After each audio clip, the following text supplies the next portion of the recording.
자면서 듣는 미국사 ASMR, 틀어놓고 듣다가 잠드는 미국사. 전 세계 193개국들 중에서 대서양을 중심으로 양쪽에 있는 나라들이 120개국으로 62.2%를 차지합니다. 유럽인들의 식민지 건설 진출 역사로 인해 대서양 양쪽의 나라들은 대체로 종교적으로 같은 문화권입니다. 이런 말씀을 드리는 이유는 우리나라가 대서양 문화권에 있는 나라들과 어떤 관계를 맺어야 하는지 생각해 볼 필요가 있는 것이 아닌가 하는 생각이 들어서입니다. 17세기에서 18세기 동안의 북미 대륙은 동부 해안가에 있는 영국령 식민지와 내륙에 있는 프랑스령 식민지, 멕시코와 캘리포니아 지역 쪽으로 있는 스페인령 식민지 상태로 있었습니다. 이 당시에 영국과 프랑스, 스페인은 북미 대륙에서 식민지 건설 경쟁을 하고 있었습니다. 이번 회에서는 북미 대륙에 영국이 식민지를 건설한 각 지역들의 역사를 지역별로 알아봅니다. 메이플라워호를 타고 북미 대륙에 도착한 퓨리턴들은 뉴 잉글랜드를 중심으로 이주 정착 역사를 시작합니다. 뉴 잉글랜드 지역이란 미 동북부의 대서양 연안에 있는 6개 주 지역을 말합니다. 즉 매사추세츠, 코네티컷, 로드 아일랜드, 버몬트, 메인, 뉴햄프셔 이 6개 주 지역을 뉴 잉글랜드라고 합니다. 뉴 잉글랜드에서 출발하여 차츰 남쪽 동부 해안가 지역인 노스캐롤라이나, 사우스캐롤라이나, 플로리다, 조지아 쪽으로 식민 개척의 역사가 내려옵니다. 유럽인들이 발견한 신대륙에 영국이 식민지 건설을 위해 영국인 이주민들이 이주하는 과정은 실패의 역사입니다. 영국에서 신대륙에 도착하는 항해 기간이 최소한 3달 이상이었습니다. 항해 중에 길을 잃어 표류하다가 간신히 백길을 찾아 도착하는 경우도 많았습니다. 식민지 개척에는 수많은 사람들이 희생되었습니다. 신대륙에서 새 인생을 살아야겠다고 하는 꿈을 가지고 이주한 정착 이주민들의 거의 3분의 2가 사망했고, 또 유럽인들과의 접촉으로 원주민들도 대량 사망했습니다. 식민지 건설 역사는 도전과 실패가 거듭 반복되는 역사라는 것을 알 수 있습니다. 북미 대륙에 영국인들이 식민지를 건설하는 과정을 통해 현재 미국의 각 주가 어떤 방식으로 처음에 태동하게 되었는지 알 수 있습니다. 초기 미국 식민지 개척사를 보면 미국을 왜 유나이티드 스테이츠 오브 아메리카라고 했는지 그 이유를 알 수 있습니다. 미국의 각 주는 식민지 건설로 시작되는 처음부터 영국령에 속해 있기는 했지만 각자의 정부와 의회를 가진 각각 별도의 독자적인 정치체였습니다. 즉, 다시 말해서 각각의 주가 각각의 정부이자 하나의 독립된 국가로 출발한 것입니다. 그러므로 각 정부의 법이 다른 겁니다. 미국의 연방정부는 훗날 영국으로부터 독립하면서 생긴 것입니다. 따라서 미국은 연방정부가 우선 순위에 있는 나라가 아니고 각 주 정부가 1차 우선순위에 있는 나라라는 것을 알 수 있습니다.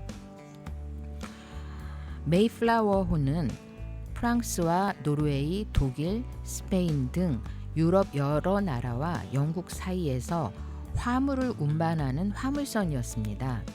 1620년 영국에서 무시당하던 일단의 퓨리턴 분리주의자들이 이 메이플라워호에 승선했습니다. 영국에서 박해받던 퓨리턴들 중에 영국의 스크루비 수도원을 중심으로 활동하던 퓨리턴들이 있었습니다. 이들이 처음에는 네덜란드로 이주했습니다.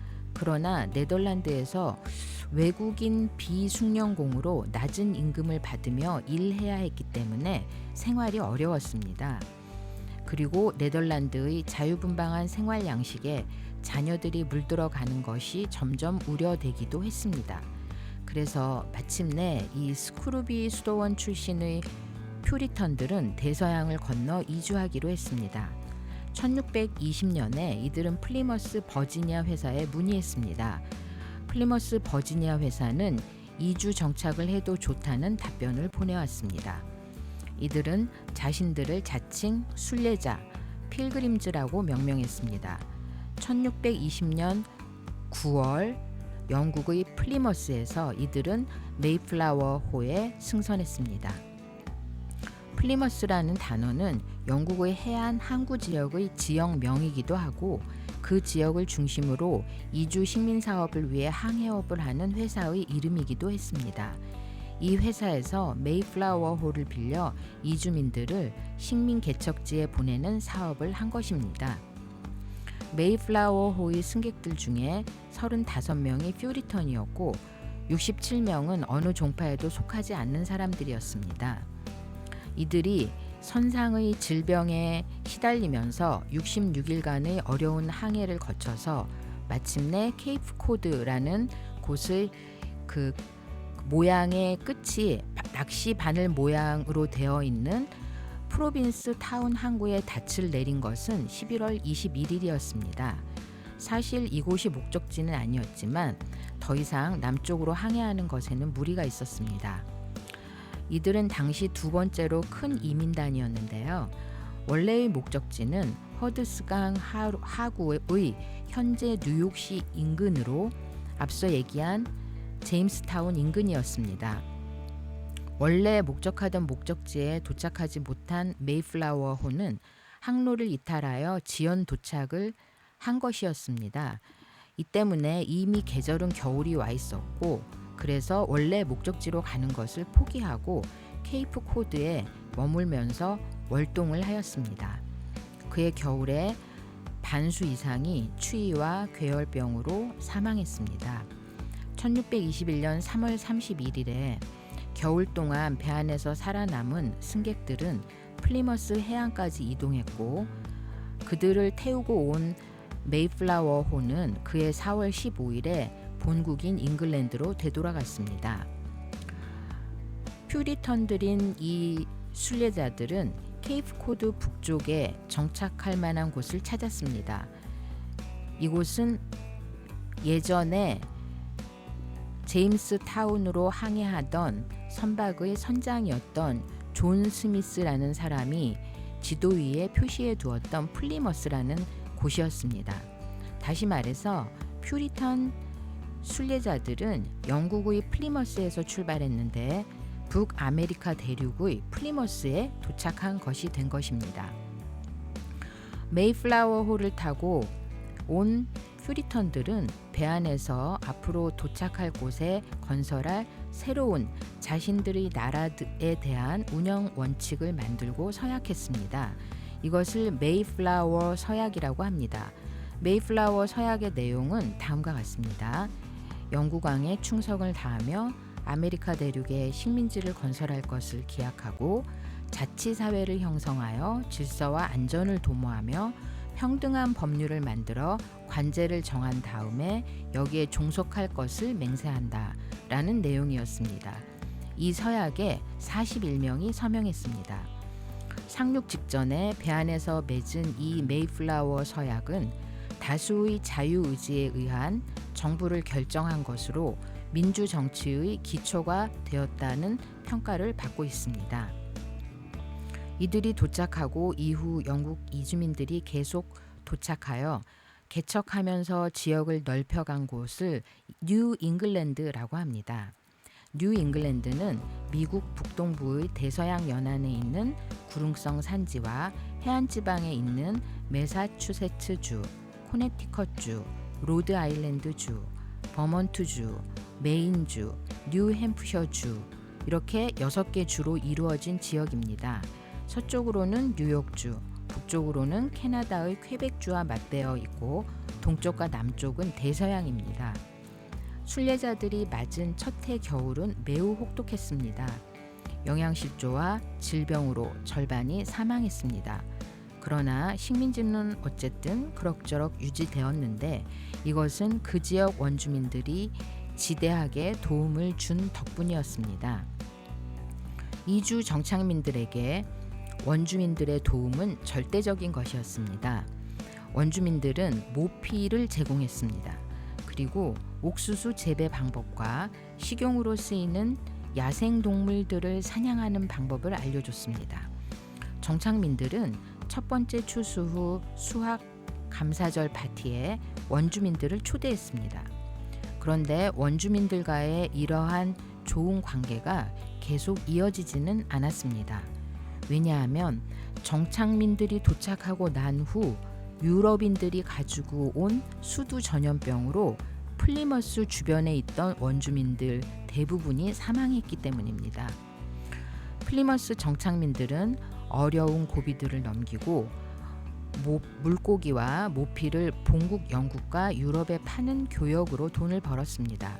이로 인해 새로 더 들어오는 정착민들이 더해져서 인구가 300명으로 늘었습니다. 이후 정착민들은 꾸준히 계속 늘었는데 영국 본국에서 퓨리탄들에 대한 종교 박해가 더 심해졌기 때문이었습니다. 퓨리탄들을 억압하던 제임스 1세가 죽은 뒤에 왕위를 계승한 사람이 찰스 1세였는데 찰스 1세는 제임스 1세보다 더 퓨리턴들을 억압했습니다. 이러한 상황에서 종교가 퓨리턴인 상인들은 아예 신대륙에 식민지 건설을 목표로 하는 회사를 설립했습니다.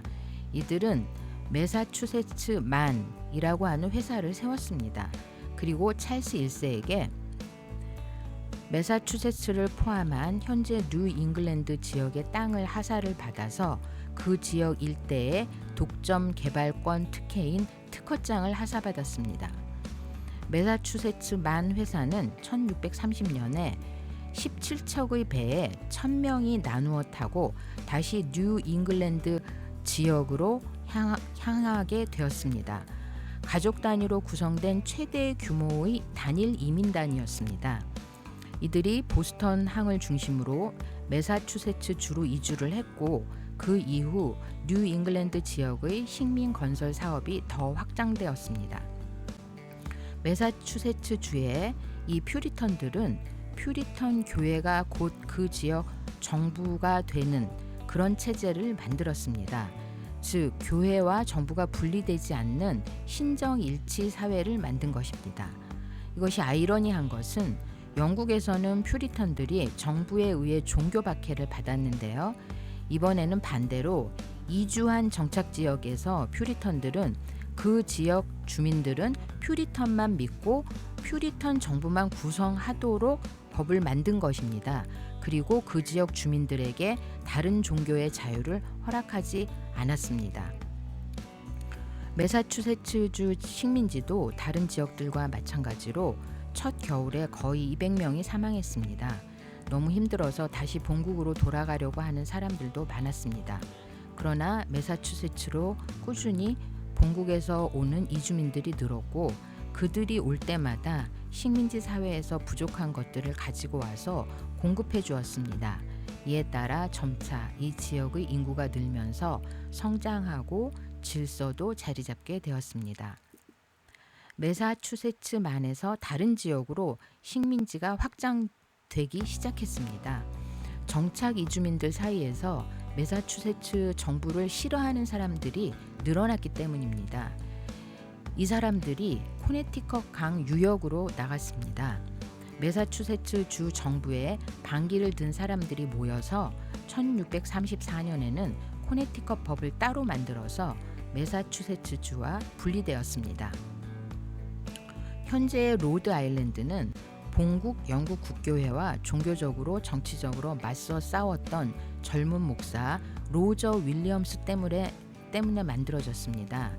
로저 윌리엄스는 매사추세츠 주 정부가 영국 국교회에 명목상의 충성 맹세조차 하면 안 된다고 주장하는 강한 분리주의자였습니다. 영국 본국 정부의 간섭과 영향력을 강하게 거부한 것이었죠. 식민지 정부는 그를 쫓아내기로 했습니다. 그런데 그 전에 그는 그의 추종자들과 함께 먼저 달아났습니다. 이들은 달아나서 정착한 곳에 자기들만의 정부를 세웠습니다.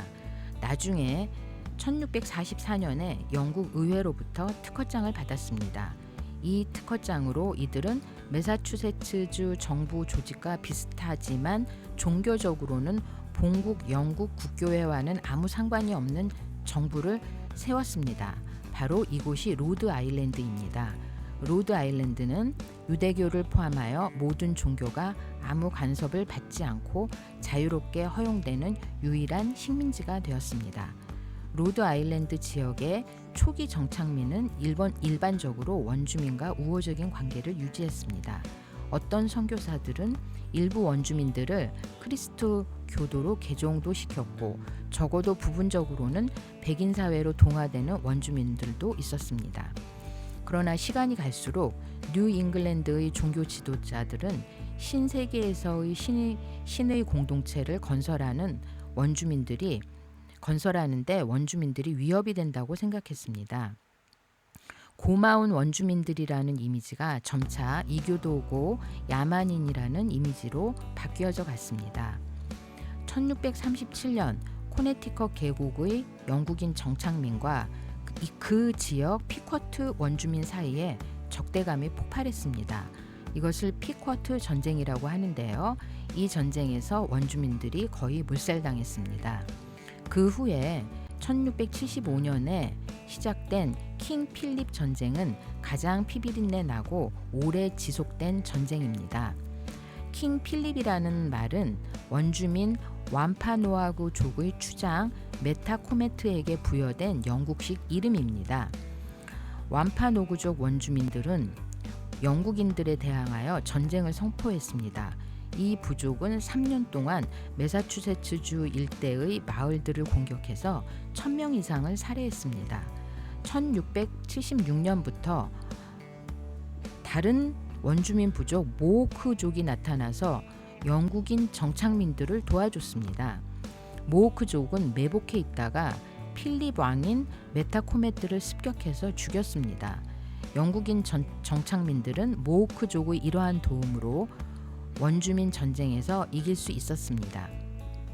원주민들과의 전쟁이 더욱 격렬해지고 참혹해지면서 길어진 것은 원주민들이 영국인들에게서 무기 수리 방법, 그리고 벽돌을 만들어서 요새를 구축하는 기술 등 그러한 새로운 그 기술들을 빠르게 배웠기 때문입니다. 원칙적으로 원주민들에게 총과 총의 수리 방법 등 그러한 새로운 기술을 가르쳐 주는 것은 금지되어 있었지만 원주민들은 총, 무기 등을 탈취한 뒤에 스스로 작동 방법과 수리 방법들을 스스로 깨우쳤습니다. 완파노아그족과 동맹을 맺었던 네러켄시트 부족은 벽돌 만드는 법을 배운 뒤에 로드 아일랜드에 벽돌로 거대한 요새를 만들었습니다. 1676년에 킹 필립 전쟁이 끝난 뒤에 영국인들은 대부분의 원주민들을 죽이고 이 요새를 허물어 버렸습니다. 본국 영국에서는 왕당파와 의회파 간의 내전이 발생했습니다.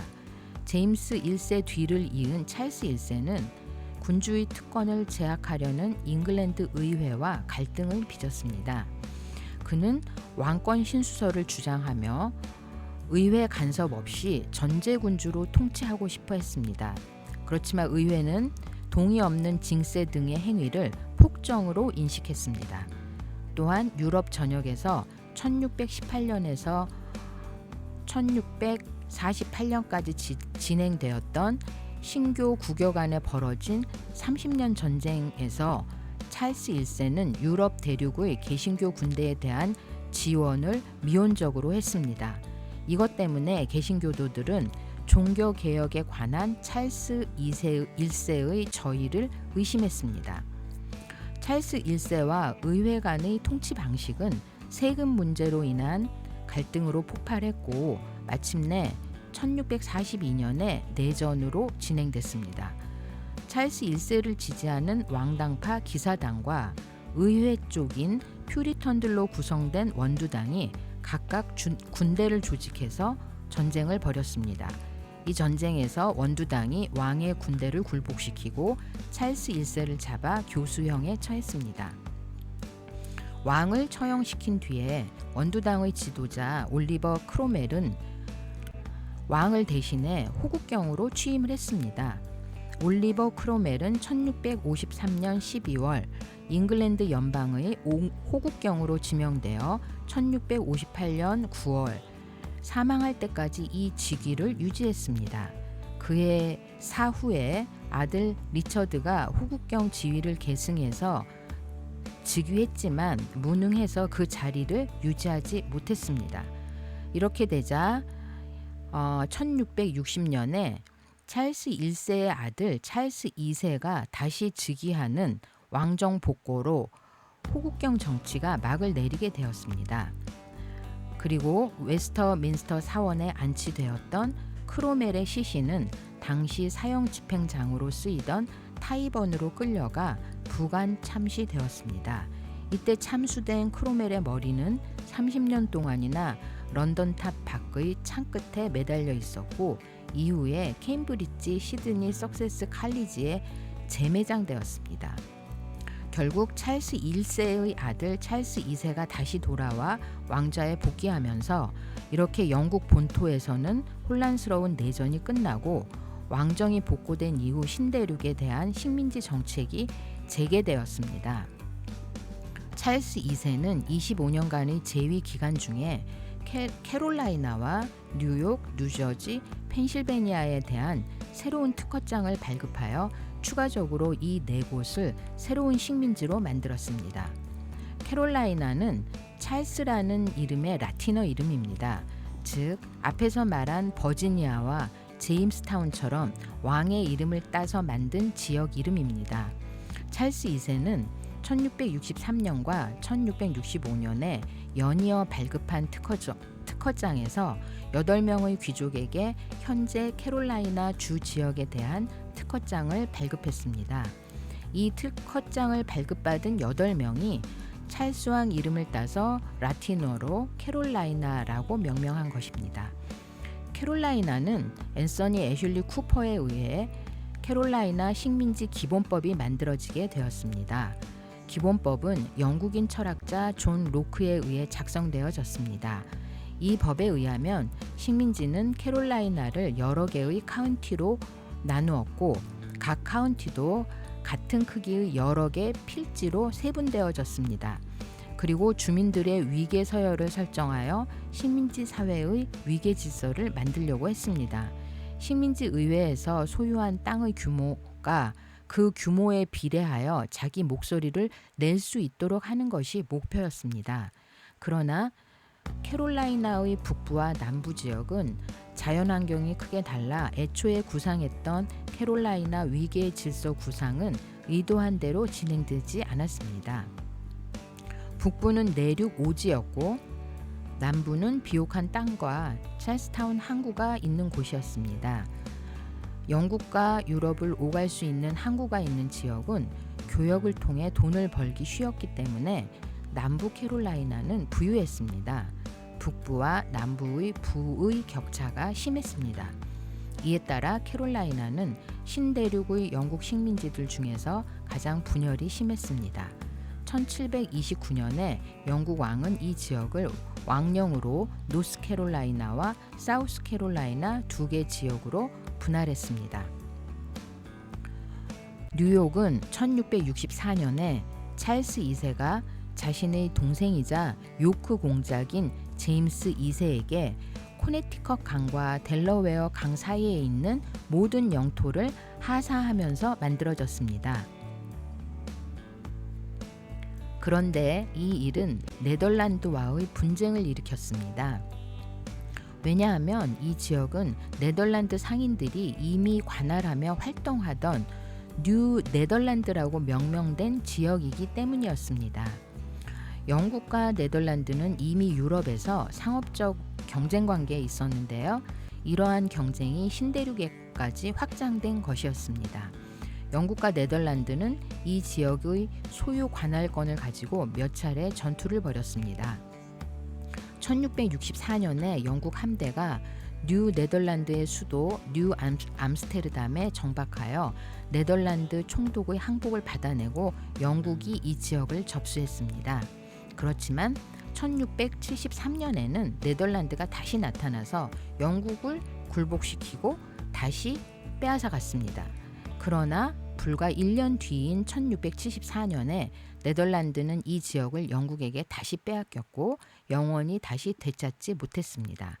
이렇게 네덜란드인들이 뉴 네덜란드라고 명명하고 관할하던 지역은 영국에게 속하게 되어 요크 공작의 이름을 따서 뉴욕이라고 불리게 되었습니다. 뉴욕에는 네덜란드인과 영국인들뿐 아니라 스칸디나비아인, 독일인, 프랑스인, 다수의 아프리카인, 그리고 다양한 원주민 부족들이 있었습니다. 요크 공작인 제임스 2세는 현명하게도 자신의 종교인 로마 가톨릭교를 강요하지 않았고 총독과 상원의 권한을 위임했습니다.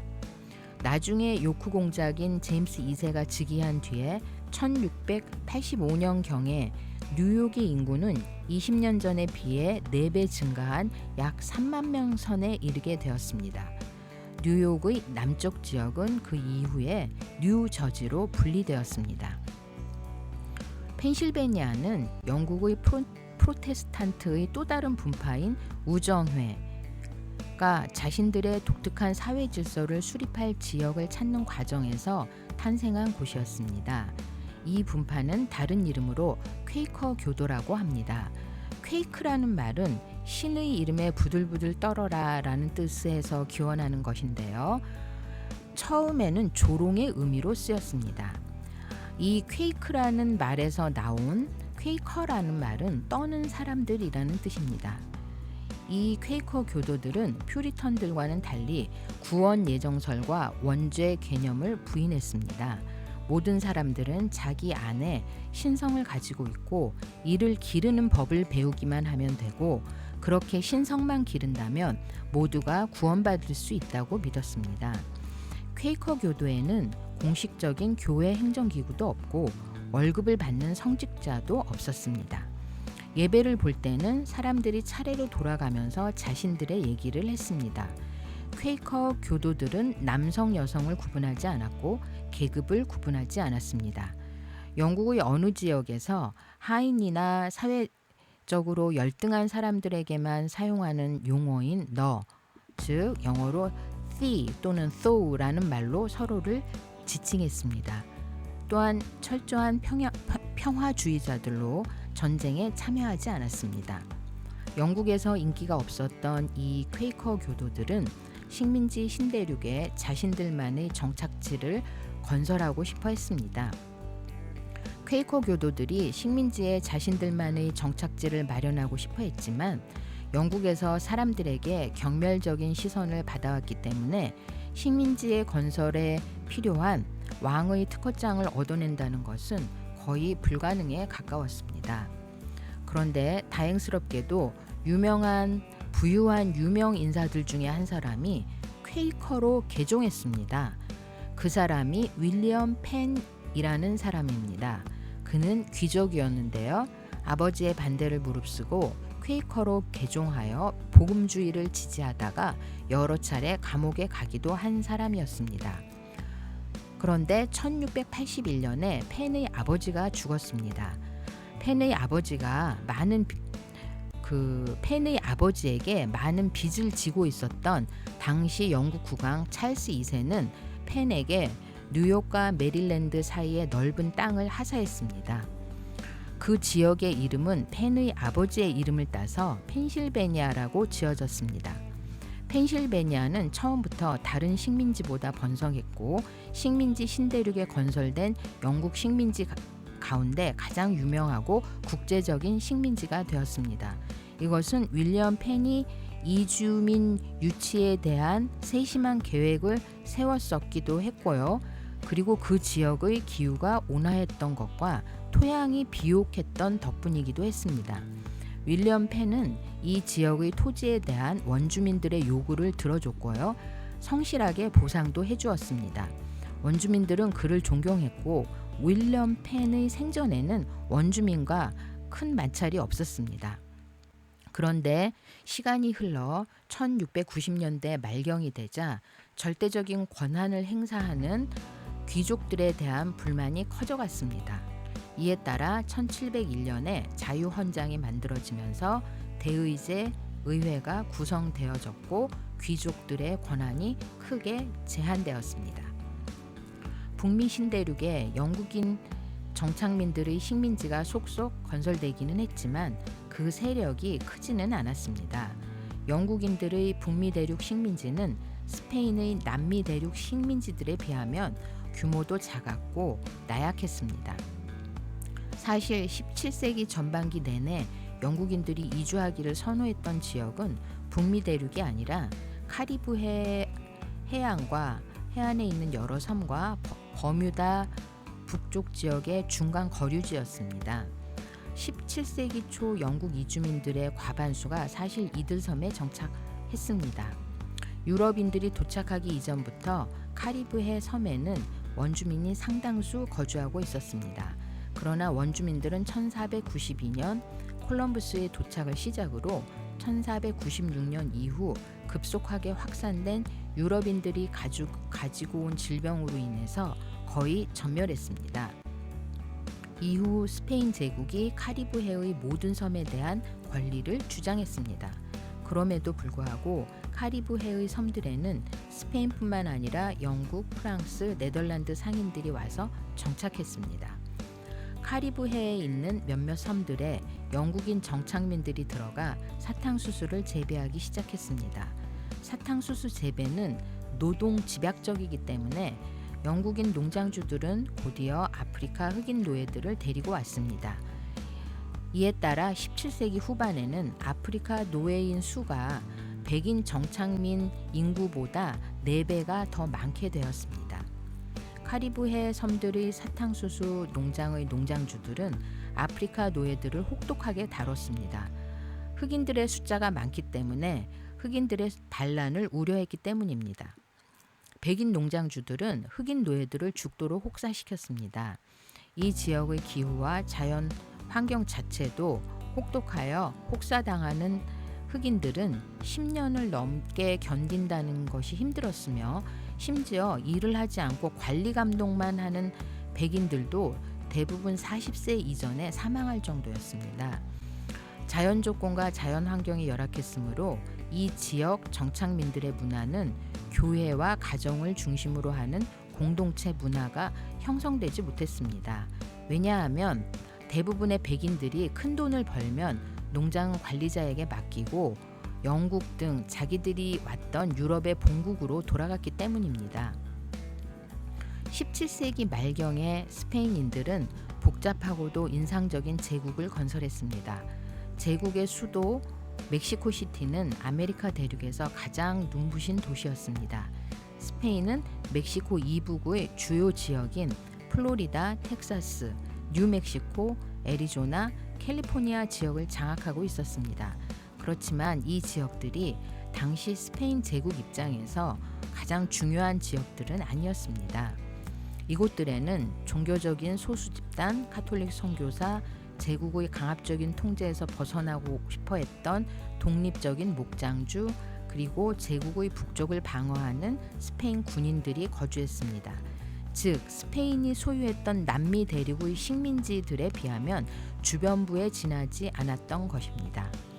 주변부 지역으로 인식되었던 이 지역들에 대해 스페인이 관심을 기울이기 시작한 것은 다른 유럽인들이 이 지역에 속속들이 나타나기 시작하면서부터였습니다. 스페인은 캘리포니아에 1760년대에 본격적인 식민지를 건설하기 시작했습니다. 1769년에 샌프란시스코, 1781년에는 로스앤젤레스, 1786년에는 산타바바라가 건설되었습니다. 스페인 사람들이 캘리포니아로 오면서 엄청난 수의 이 지역 원주민들이 질병에 걸려 사망했습니다. 스페인은 살아남은 원주민들을 카톨릭으로 개종시키는 정책을 펼쳤습니다. 이에 따라 스페인이 건설하는 식민지에서 선교가 중요한 정책으로 떠올랐습니다. 캘리포니아 원주민들은 스페인의 요구에 응할 수밖에 없었지만 강요된 조건이 혹독했기 때문에 빈번하게 반란이 일어났습니다. 스페인이 이렇게 북미 대륙의 식민지 건설에 집중하면서 스페인은 필연적으로 프랑스와 맞닥뜨리게 되었습니다. 프랑스는 1680년대에 미시시피 계곡을 따라 아래로 강 어귀까지 탐사를 하고는 1682년에 미시시피 강이 흐르는 상류부터 하류까지 전 영역을 프랑스 소유라고 주장하면서 프랑스 왕의 이름을 따서 루이지애나라는 이름을 붙였습니다. 이에 따라 스페인은 프랑스가 더욱 서쪽으로 진출하면서 스페인의 영역을 침범하게 될 것을 우려하게 됐습니다. 북미 대륙의 스페인의 식민지들은 스페인 제국의 부를 늘리기 위한 목적으로 건설된 것은 아니었습니다. 부의 증가라는 목적보다는 북미 대륙의 스페인 식민지는 다른 유럽 국가들이 북미 대륙에서 세력을 확장하는 것을 저지할 목적으로 건설되었습니다. 따라서 북미 대륙의 스페인 식민지에서는 원주민을 쫓아내기보다는 편입시키려고 했습니다. 이에 따라 이 원주민들은 농업 노동자와 교역의 파트너로 키우고자 했습니다. 따라서 개종을 시키기 위한 선교가 매우 중요했습니다. 현재 미국의 남동부 지역인 플로리다에는 1560년대에 스페인이 소유권을 주장했습니다. 스페인은 점차 늘어나는 영국인들의 식민지가 스페인이 기존에 건설한 플로리다를 위협할 것이라고 생각했습니다. 따라서 스페인은 플로리다에 영국인들로부터의 방어를 위한 요새를 구축했습니다. 18세기 내내 캐롤라이나와 플로리다 사이 지역에서는 영국인과 스페인인 사이에 긴장감이 감돌았고 충돌도 잦았습니다. 1668년에 영국인 약탈자들이 스페인령 세인트 오거스틴을 약탈했습니다. 또 영국인들은 플로리다 원주민들이 스페인 선교단에게 반항하도록 선동했습니다. 한편 스페인은 캐롤라이나의 영국인 정착민들이 소유한 노예들에게 카톨릭으로 개종한다면 자유를 주겠다고 선동했습니다. 실제로 약 100명의 흑인 노예들이 이 제안을 받아들여 카톨릭으로 개종하기도 했습니다. 미국의 이 남동부 지역에서 영국과 스페인은 결국 전쟁을 벌였습니다. 영국은 이 전쟁의 결과로 플로리다를 획득했고 재빨리 다른 식민지에 정착한 영국인들을 플로리다로 이주시켰습니다. 조지아는 영국의 제임스 오글소프 장군의 박애주의적 신념으로 만들어진 식민지입니다. 오글소프 장군은 영국 감독을 조사하는 의회 위원회의 의장이었습니다. 그는 감옥에 갇혀 시들어져 가고 있는 채무자들의 어려운 처지에 공감했습니다. 그러면서 그런 죄수들과 그와 비슷한 운명에 처할 위험에 있는 가난한 사람들이야말로 아메리카 대륙에 식민지를 건설할 농민군이 될 수 있다고 생각했습니다. 그래서 오글소프는 1732년 조지 2세가 주는 특허장을 가지고 현재 서베너 강과 알타마하 강 사이에 놓인 땅을 지배할 권한을 받았습니다. 그래서 그 특허받은 지역을 왕의 이름을 따서 조지아라고 명명했습니다. 오글소프는 스페인과 원주민의 공격에 쉽게 방어할 수 있도록 토지 소유 규모를 제한했습니다. 오글소프는 오랫동안 스페인의 위협을 막으면서 조지아를 독점적으로 통치 관리했지만 스페인의 위협이 차차 사라지게 되면서 오글소프의 통치 권한도 차츰 힘을 잃었습니다. 그 후 대의제 의회가 구성되면서 다른 식민지 주와 같은 방식으로 발전했습니다. 북아메리카 대륙의 식민지 건설을 놓고 전개된 유럽 나라들 간의 경쟁은 치열했습니다. 그런데 북미 대륙에서 전개된 힘의 대결은 단지 유럽 나라들 간에서만 일어난 것은 아니었습니다. 여기에는 이미 북미 대륙에 있었던 원주민 부족들 간의 힘의 대결도 있었습니다.